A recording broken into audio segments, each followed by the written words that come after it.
Alice's Adventures in Wonderland is an 1865 novel written by English mathematician Charles Lutwidge Dodgson under the pseudonym Lewis Carroll. It tells of a girl named Alice falling through a rabbit hole into a fantasy world populated by peculiar anthropomorphic creatures. The tale plays with logic, giving the story lasting popularity with adults as well as with children. It is considered to be one of the best examples of the literary nonsense genre. Its narrative course and structure, characters and imagery have been enormously influential in both popular culture and literature, especially in the fantasy genre. Background: Alice was published in 1865, 3 years after Charles Lutwidge Dodgson and the Reverend Robinson Duckworth rowed a boat up the Isis on the 4th of July 1862 with the 3 young daughters of Henry Liddell, Lorena Charlotte Liddell, Alice Pleasance Liddell, Edith Mary Liddell. The journey began at Folly Bridge in Oxford and ended 3 miles northwest in the village of Godstow. During the trip, Dodgson told the girls a story that featured a bored little girl named Alice who goes looking for an adventure. The girls loved it, and Alice Liddell asked Dodgson to write it down for her. He began writing the manuscript of the story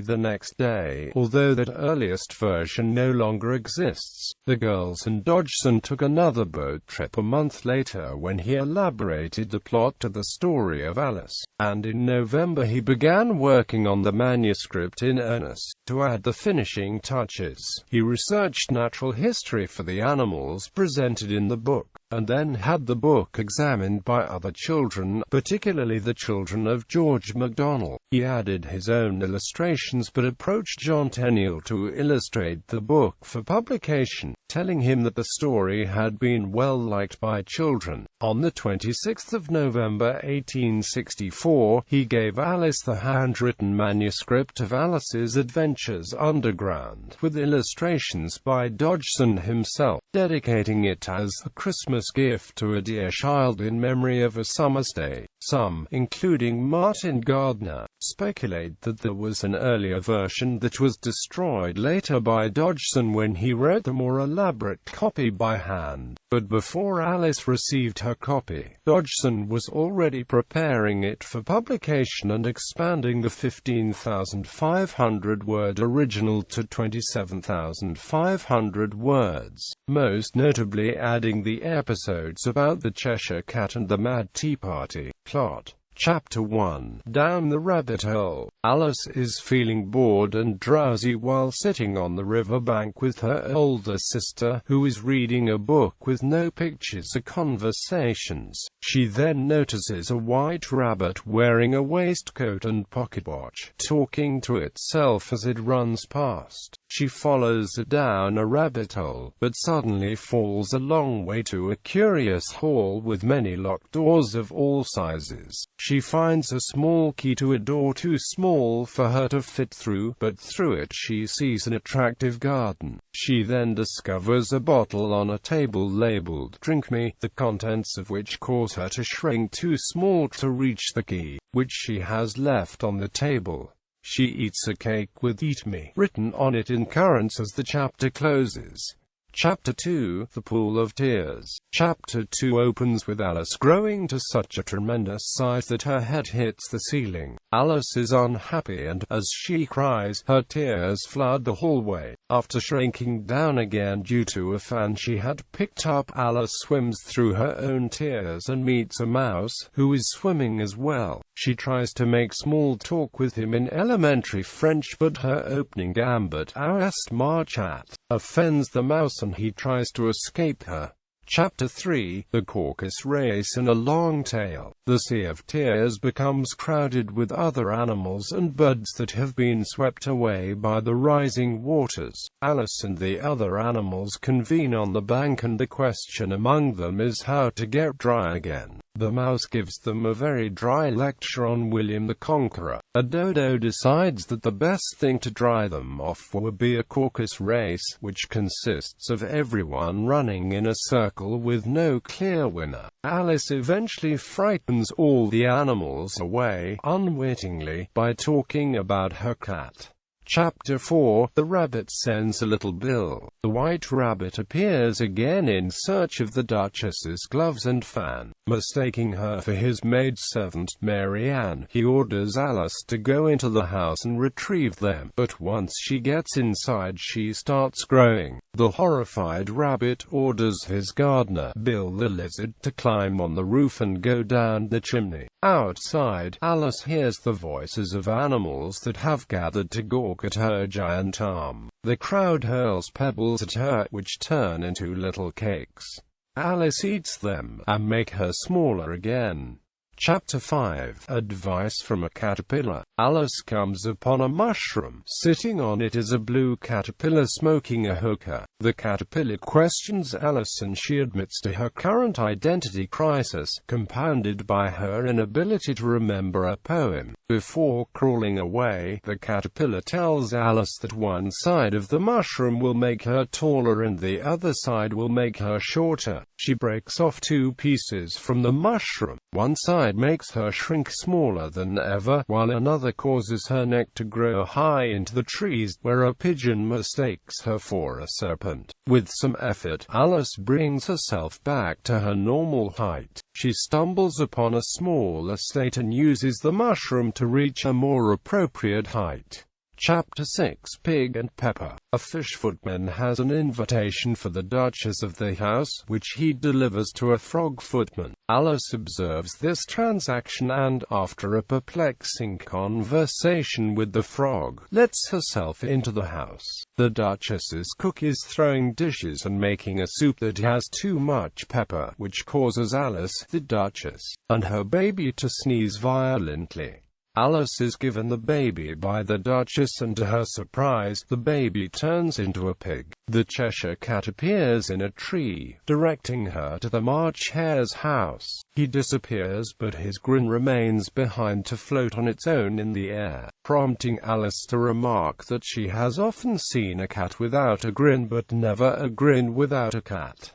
Chapter 7. A Mad Tea Party. Alice becomes a guest at a mad tea party along with the March Hare, the Hatter, and a very tired dormouse who falls asleep frequently, only to be violently woken up moments later by the March Hare and the Hatter. The characters give Alice many riddles and stories, including the famous, "Why is a raven like a writing desk?" The Hatter reveals that they have tea all day because time has punished him by eternally standing still at 6 p.m. Alice becomes insulted and tired of being bombarded with riddles and she leaves, claiming that it was the stupidest tea party that she had ever been to. Chapter 8. The Queen's Croquet Ground. Alice leaves the tea party and enters the garden, where she comes upon 3 living playing cards painting the white roses on a rose tree red because the Queen of Hearts hates white roses. A procession of more cards, kings and queens and even the white rabbit enters the garden. Alice then meets the king and queen. The queen, a figure difficult to please, introduces her trademark phrase, "off with his head," which she utters at the slightest dissatisfaction with the subject. Alice is invited to play a game of croquet with the queen and the rest of her subjects, but the game quickly descends into chaos.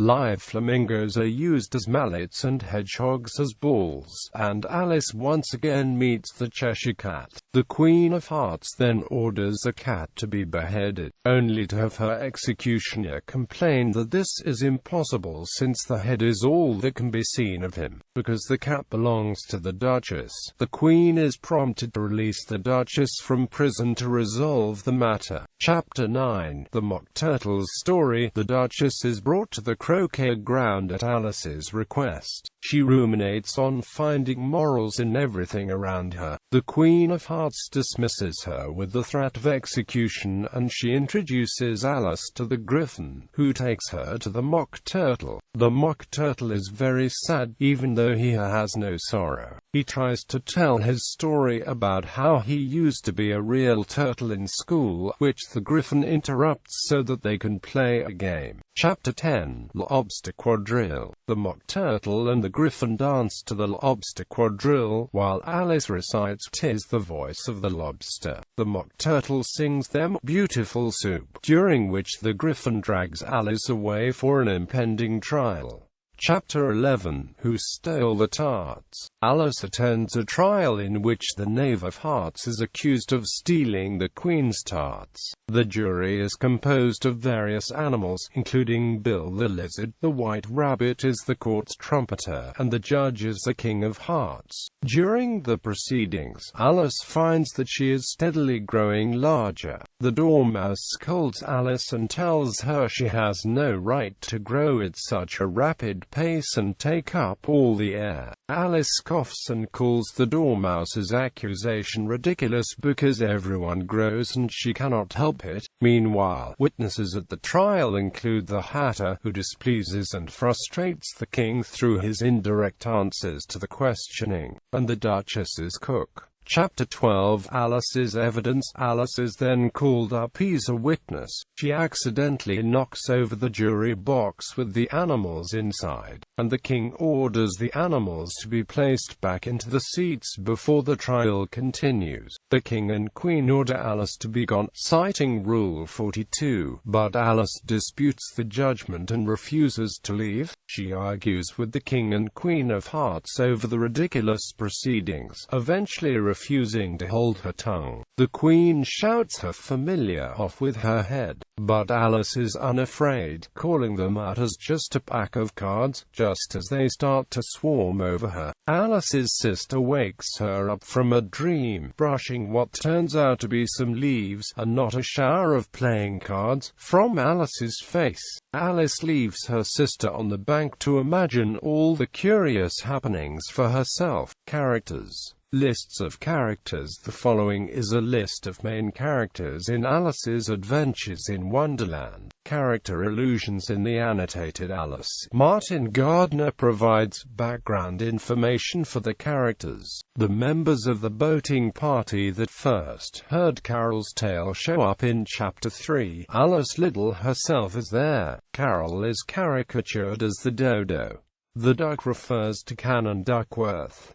The lorry and eaglet refer to Alice Little's sisters Lorena and Edith. Bill the Lizard may be a play on the name of British Prime Minister Benjamin Disraeli. One of Tenniel's illustrations in Through the Looking Glass, the 1871 sequel to Alice, depicts the character referred to as the Man in White paper as a caricature of Disraeli, wearing a paper hat. The illustrations of the Lion and the Unicorn bear a striking resemblance to Tenniel's Punch illustrations of Gladstone and Disraeli. It has been suggested by some writers that the Hatter is a reference to Theophilus Carter, a furniture dealer known in Oxford. Tenniel apparently drew the Hatter to resemble Carter on a suggestion of Carroll's. However, it is unlikely that Carter was the model for the Hatter, and there is no evidence that Carroll ever invited Tenniel to Oxford for any purpose. The Dormouse tells a story about three little sisters named Elsie, Lacey, and Tilly.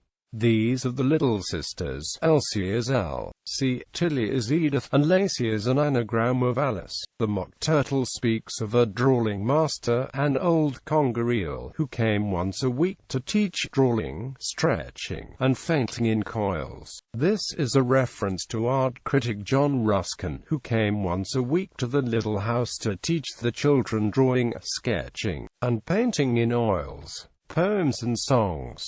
Carroll wrote multiple poems and songs for Alice's Adventures in Wonderland, including All in the Golden Afternoon, the prefatory verse, an original poem by Carroll that recalls the rowing expedition on which he first told the story of Alice's adventures underground. Beautiful Soup, also known as Turtle Soup, sung by the Mock Turtle, a parody of James M. Sally's song, Star of the Evening, Beautiful Star, which was performed as a trio by Lorena, Alice, and Edith Liddell for Lewis Carroll in the Liddell home during the same summer in which he first told the story of Alice's adventures underground. How Doth the Little Crocodile, a parody of Isaac Watts' nursery rhyme, Against Idleness and Mischief, Speak Roughly to Your Little Boy. The Duchess's Lullaby is a parody of David Bates' Speak Gently. The Lobster Quadrille, a parody of Mary Botham Howart's The Spider and the Fly. The Mouse's Tale, an example of concrete poetry. The Queen of Hearts, an actual nursery rhyme. They told me you had been to her, The White Rabbit's Evidence. 'Tis the Voice of the Lobster, a parody of Isaac Watts' The Sluggard. Twinkle, Twinkle, Little Bat, a parody of Jane Taylor's Twinkle Twinkle Little Star. You Are Old, Father William, a parody of Robert Southey's The Old Man's Comforts and How He Gained Them. Writing style and themes. Symbolism. Some of the book's adventures may have been based on or influenced by people, situations, and buildings in Oxford and at Christ Church. For example, the rabbit hole might have been inspired by the actual stairs in the back of the main hall in Christ Church. A carving of a griffin and rabbit may have provided inspiration for the tale, as seen in Ripon Cathedral, where Carroll's father was a canon. Carroll was a mathematician at Christ Church, and it has been suggested that there are many references and mathematical concepts in both this story and Through the Looking Glass. Examples include, in Chapter 1, Down the Rabbit Hole, in the midst of shrinking, Alice waxes philosophical concerning what final size she will end up as, perhaps going out altogether like a candle. This pondering reflects the concept of a limit. In Chapter 7, A Mad Tea Party, the March Hare, the Hatter, and the Dormouse give several examples in which the semantic value of a sentence A is not the same value of the converse of A, in logic and mathematics. This is discussing an inverse relationship. Also, in Chapter 7, Alice ponders what it means when changing seats around the circular table places them back at the beginning. This echoes a classic circular combinatorics problem, possibly dating from antiquity. Again in Chapter 7, Alice is asked whether she wants more tea, and objects that she can't have more because she hasn't had any. The Hatter corrects her, "You mean you can't take less? It's very easy to take more than nothing." Quote, this is a play on the allowability of inference in comparatives without than. The Cheshire Cat fades until it disappears entirely, leaving only its wide grin suspended in the air, leading Alice to marvel and note that she has seen a cat without a grin, but never a grin without a cat. This echoes ancient questions in logic about substances and predicates. There have been attempts to reinterpret Alice's adventures in Wonderland as having a coded submersive layer of meaning, as is common in other examples of children's literature. For example, literary scholar Melanie Bailey asserted in the magazine New Scientist that Dodgson wrote Alice in Wonderland in its final form as a scathing satire on new modern mathematics that were emerging in the mid-19th century.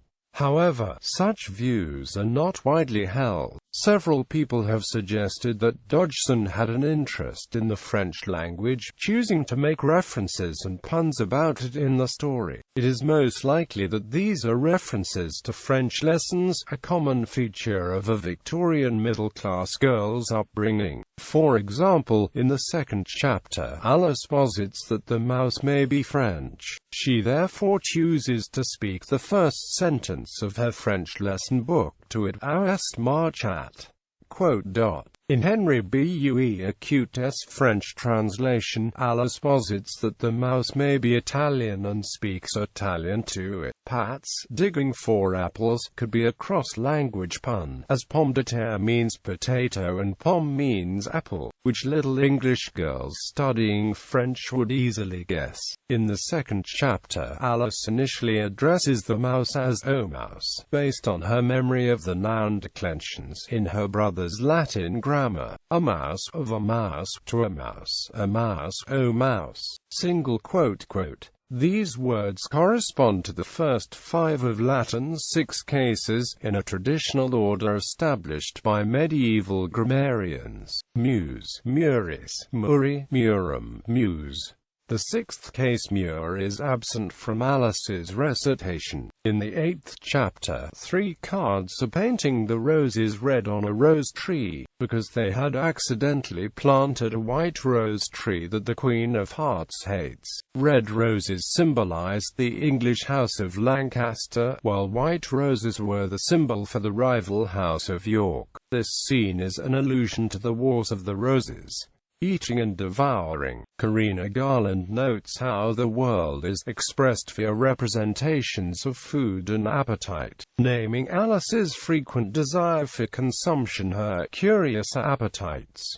Often, the idea of eating coincides to make gruesome images. After the riddle, "Why is a raven like a writing desk?" the Hatter claims that Alice might as well say, "I see what I eat. I eat what I see," and so the riddle's solution, put forward by Bo Burns, could be that a raven eats worms, a writing desk is worm-eaten. This idea of food encapsulates the idea of life feeding on life, for the worm is being eaten and then becomes the eater, a horrific image of mortality. Nina Auerbach discusses how the novel revolves around eating and drinking, which motivates much of behavior, for the story is essentially about things entering and leaving her mouth. The animals of Wonderland are of particular interest, for Alice's relation to them shifts constantly because, as Lovell Smith states, Alice's size changes continually reposition her in the food chain, serving as a way to make her acutely aware of the eat-to-be-eaten attitude that permeates Wonderland. Illustrations. The manuscript was illustrated by Dodgson himself, who added 37 illustrations, printed in a facsimile edition in 1887.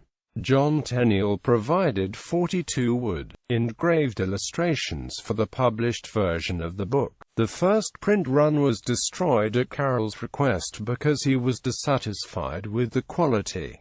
The book was reprinted and published in 1866. John Tenniel's illustrations of Alice do not portray the real Alice Liddell, who had dark hair and a short fringe. Alice has provided a challenge for other illustrators, including those of 1907 by Charles Pears and the full series of color plates and line drawings by Harry Rowntree published in the Children's Press edition. Other significant illustrators include Arthur Rackham, Willie Pogany, Mervyn Peake, Ralph Steadman, Salvador Dali, Graham Overton, Max Ernst, Peter Blake, Tove Jansson, Anthony Brown, Helen Oxenbury, Lisbeth Sferger, Delos McGraw, and Robert Ingpen. Reception by reviewers. The book Alice in Wonderland failed to be named in an 1888 poll of the most popular children's stories. Generally, it received poor reviews, with reviewers giving more credit to Tenniel's illustrations than to Carroll's story. At the release of Through the Looking Glass, the first Alice tale gained in popularity, and, by the end of the 19th century, Sir Walter Besant wrote that Alice in Wonderland was a book of that extremely rare kind which will belong to all the generations to come until the language becomes obsolete.